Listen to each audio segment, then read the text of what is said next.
Halo guys, balik lagi bersama Bang Teo di sini. Kali ini Bang Teo akan melanjutkan cerita Again the Sky Supreme. Buat kalian yang penasaran, langsung saja ya simak video kali ini.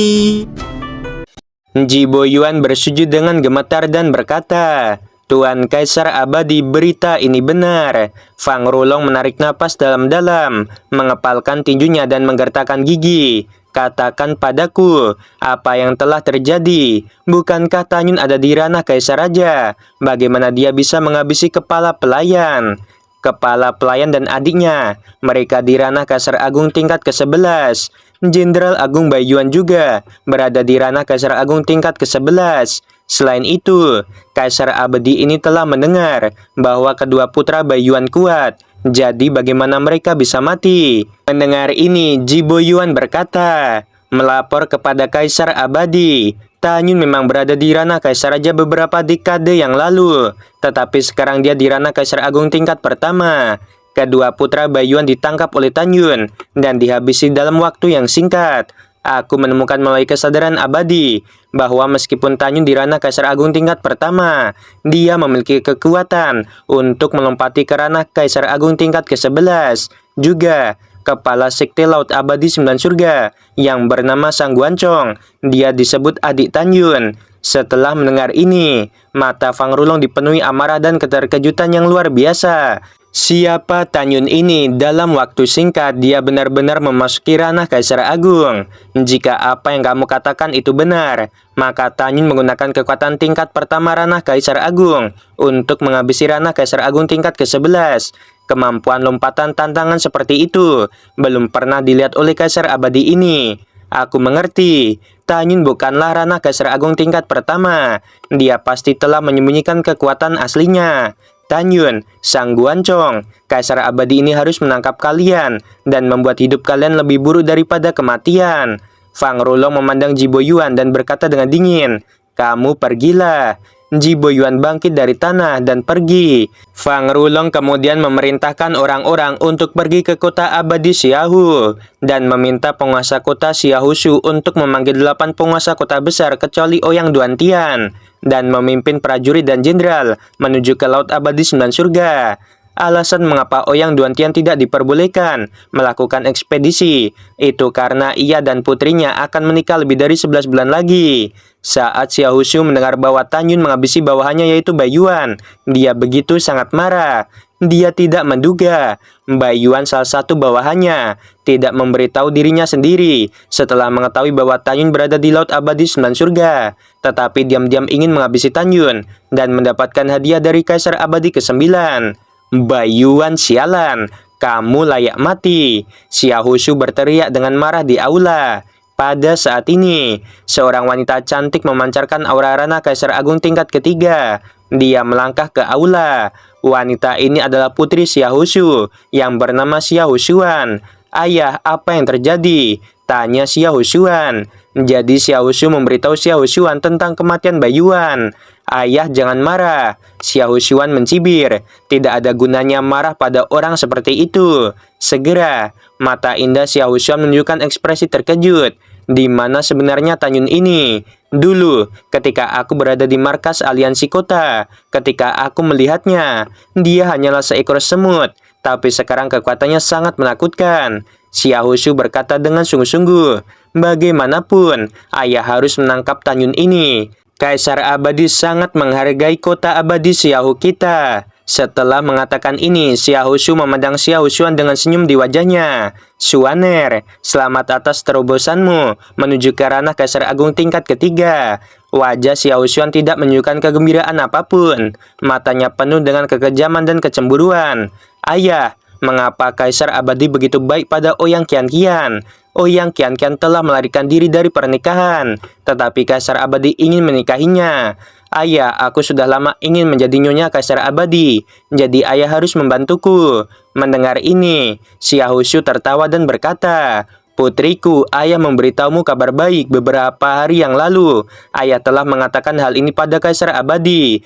Lalu Kaisar Abadi masih mempertimbangkannya." Xiaohushuan sangat bersemangat. "Tentu saja benar." Xiaohushu menyelesaikan kata-katanya. Matanya dengan kejam berkata, Putriku, jangan khawatir. Kamu cantik, kamu tidak kalah dengan Ouyang Qianqian. Ayah yakin Kaisar Abadi pasti akan menerimamu. Selain itu, Ouyang Duantian diam-diam telah menyelidiki masalah pemecatan penguasa kota Zhen sejak lama. Kali ini, ketika kamu menjadi istri Kaisar Abadi, ayah akan menjadi ayah mertua Kaisar Abadi. Pada saat itu, Ouyang Duantian harus dihabisi. Putriku, sudah waktunya ayah memberitahu penguasa kota lainnya untuk pergi ke Laut Abadi Sembilan Surga dan menangkap Tanyun. Xiahou Shu meninggalkan kota abadi Xiahou dan bergegas menuju kota abadi Mo. Berita Tanyun diceritakan kepada Mo Changkong.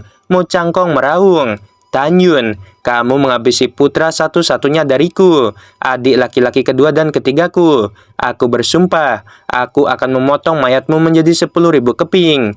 Setiap kali Mo Changkong memikirkan kematian adik laki-laki kedua dan ketiga, serta putra satu-satunya, dia tidak sabar untuk meminum darah Tanyun dan memakan tulang Tanyun. Setelah itu, Xiahou Shu dan Mo Changkong membutuhkan waktu 2 bulan untuk menemui 7 penguasa kota kecuali Ouyang Duantian. Dan bersama-sama, mereka memimpin puluhan ribu jenderal dan melalui formasi teleportasi.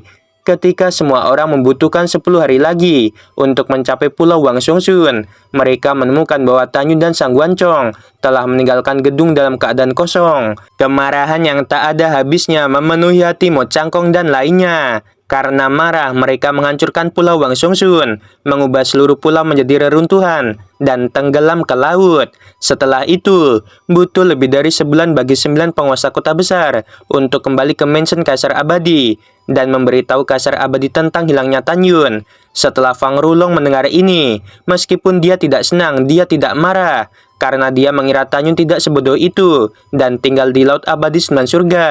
Fang Rulong memandang Xiahou Shu dan yang lainnya dan berkata, "Cepat atau lambat, kita akan menangkapnya. Kalian harus terus mencari keberadaannya seperti biasanya." Setelah itu, Fang Rulong berkata kepada Xiahou Shu, "Katakan pada Suaner untuk bersiap. Ketika aku dan Ouyang Qianqian menikah, dia juga akan aku nikahi." Mendengar ini, Xiahou Shu sangat gembira.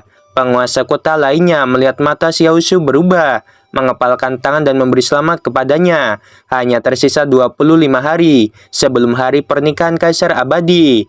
Pada saat ini, seluruh alam abadi Hongmeng ke-9 dengan total puluhan ribu penguasa kota telah membawa hadiah. Pada saat yang sama, di alam rahasia 9 surga, di lantai 48 pagoda Ling Xiao, Tanyun yang sedang duduk bersila perlahan membuka matanya, dan matanya menunjukkan warna kebanggaan yang kejam.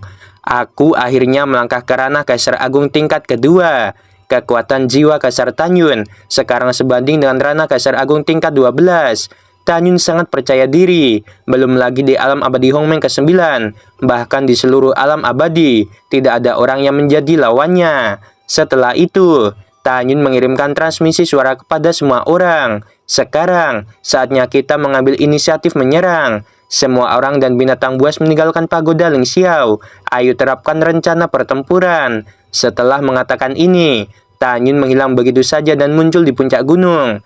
Dalam kehampaan yang sering bergetar, Shen Subing dan yang lainnya, serta 12 binatang muncul di belakang Tanyun. Sekarang Wu Xing Sangsen memiliki ranah paling tinggi. Dia di ranah Kaisar Agung tingkat ke-9, memiliki kekuatan untuk menantang ranah Kaisar Agung tingkat 12. Yang kedua adalah Zenji. Dia telah dipromosikan ke peringkat ke-5 ranah Kaisar Agung dan memiliki kekuatan untuk menantang peringkat ke-12 ranah Kaisar Agung. Shen Subing dan Toba Yingying di ranah Kaisar Agung tingkat ke-4. Mereka berdua memiliki kekuatan untuk menantang ranah Kaisar Agung tingkat ke-12. Yukin, Mengyi, Xingning, Ruoxi, Xianer, Xiao, Ruxui, Zian, Qingcheng, Sisi, Fang Xiqing, dan Song Wuxin semuanya telah dipromosikan ke peringkat ketiga ranah Kaisar Agung. Mereka semua dapat dibandingkan dengan ranah Kaisar Agung tingkat ke-11. Tian Lao, Wei Kuan, Huang Fuguchong, Guan Xuankui, dan Guan Xuankong seperti Tanyun di ranah Kaisar Agung tingkat kedua. Kara iblis dan singa naga emas sekarang menjadi binatang dewasa peringkat ke-7 dari ranah Kaisar Agung. Kekuatan mereka begitu kuat sehingga mereka dapat menghabisi ranah Kaisar Agung tingkat ke-12. Moer sekarang berada di tahap pertumbuhan tingkat ke-6 Kaisar Agung dan tidak takut dengan musuh di ranah Kaisar Agung tingkat ke-12. Raja Beruang Naga tahap pertumbuhan tingkat kelima Kaisar Agung. Tidak takut dengan musuh di ranah Kaisar Agung tingkat ke-11. 7 Raja Monster lainnya. Dan Xiao Bei sekarang berada di tahap pertumbuhan tingkat keempat Kaisar Agung. Dan mereka tidak takut dengan musuh di ranah Kaisar Agung tingkat ke-10. Itu juga berarti bahwa orang-orang dan binatang di sekitar Tanyun yang terlemah dapat menyaingi musuh di ranah Kaisar Agung tingkat ke-10. Tidak ada keraguan bahwa Tanyun memiliki ranah terendah di antara yang lain, tetapi kemampuannya untuk menantang peringkat jelas merupakan yang terkuat. Tanyun memandang kerumunan, lalu dia berkata, Xiao King paling tahu tata letak mansion Kaisar Abadi. Biarkan Xiao King menjelaskannya terlebih dahulu. Mansion Kaisar Abadi ke-9, satu-satunya puncak dari alam abadi ke-9. Meskipun merupakan sebuah rumah besar, ia menempati area seluas 30 juta mil. Mansion itu memiliki 4 gerbang, yaitu gerbang timur, gerbang selatan, gerbang barat, dan gerbang utara. Tempat di mana Kaisar Abadi menikah seharusnya berada di alun-alun di luar aula.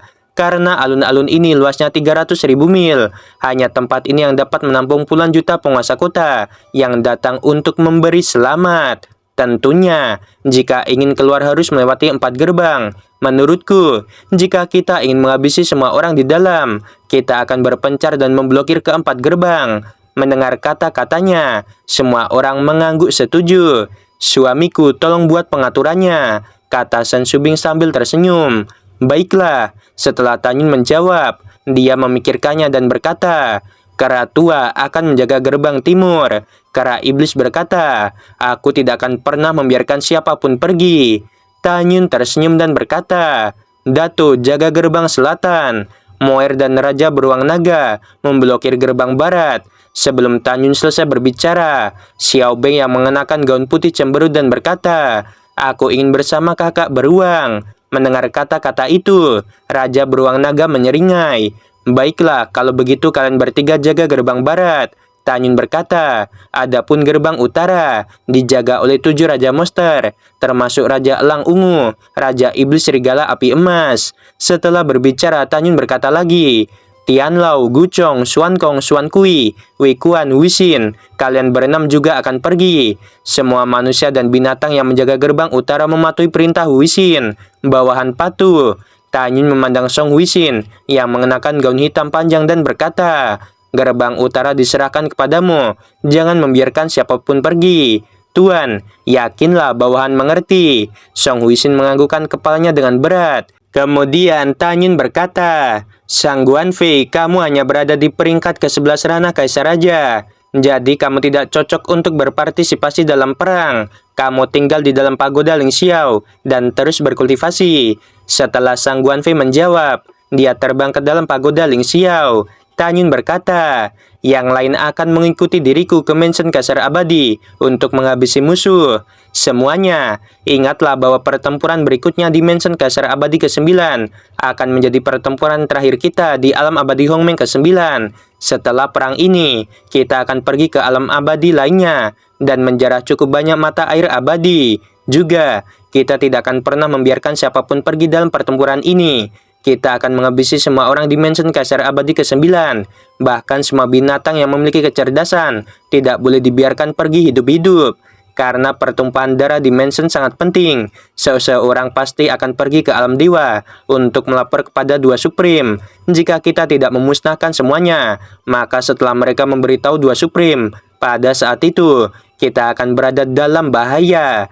Ketika semua orang mengangguk, Sui Jian berkata, kakak ipar, tidak bisakah kita mengubah wajah kita? Itu tidak akan berhasil. Tanyun menjelaskan, apakah itu alam dewa Hongmeng, alam dewa Xingtian, atau alam dewa Xiyuan? Selalu ada beberapa dewa yang terlahir dengan kekuatan supranatural dari teknik mata yang hebat.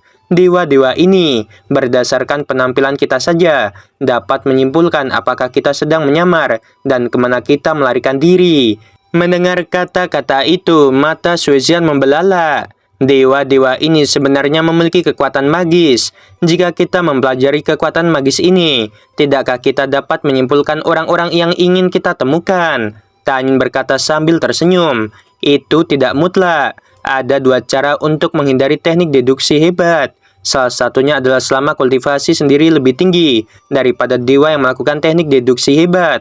Yang kedua adalah teknik gaib hebat, tapi sangat sedikit orang yang bisa melakukan teknik ini. Setelah Suesian dan yang lainnya mengangguk untuk menunjukkan pengertian mereka, Tanyun berkata, masih ada beberapa mata air abadi di alam rahasia ini. Sekarang kita singkirkan semua mata air abadi ini dan menyerahkannya kepada Subing. Dia memiliki cincin dewa. Jadi semua orang berangkat dari puncak gunung dan mulai mengambil mata air abadi. Semua mata air diserahkan kepada Sen Subing. Setelah itu, Tanyun membiarkan semua orang memasuki pagoda Ling Xiao. Setelah itu, Tanyun meninggalkan alam rahasia dan muncul di atas Hutang Penglai, melihat ke arah kejauhan. Matanya yang berbintang menunjukkan niat membunuh yang mengerikan. Ouyang Qianqian, Fang Rulong, hari pernikahan kalian adalah hari kematian kalian. Waktu terbang seperti anak panah. 23 hari kemudian, hanya ada 2 hari tersisa sampai Ouyang Qianqian, Xiahou Xuan, dan Kaisar Abadi ke-9 menikah.